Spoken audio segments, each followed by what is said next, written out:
मी म्हटलं कॉर्पोरेट स्पर्धेचा भाग आहे का ही शंका आहे. कारण जे आम्ही पाहतो ना, कोणीही चूक केलं असेल, अदानी सहित कोणी, त्याला सरकार समर्थन करूच शकत नाही.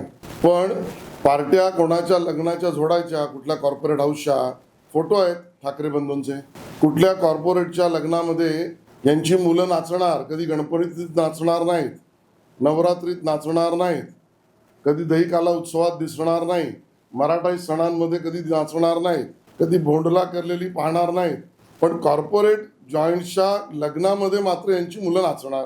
मग हे कॉर्पोरेट स्पर्धेचा तर भाग नाही ना.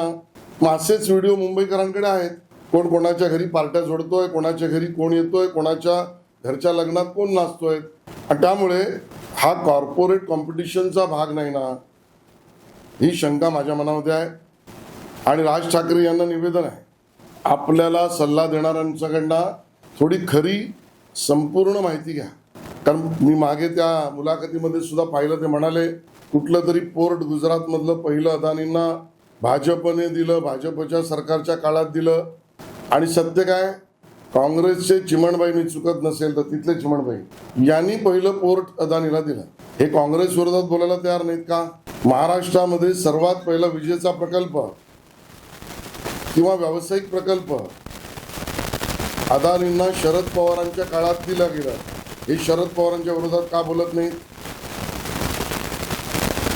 याचाच अर्थ पहिलं पोर्ट गुजरातीत काँग्रेसने दिलं तर ठाकरे बंधूंना चाललं. महाराष्ट्रात पायघड्या शरद पवारांच्या सरकारच्या काळात अदानींना घातल्या, हे यांना चांगलं. आणि म्हणून ही बनवाबनवी आहे.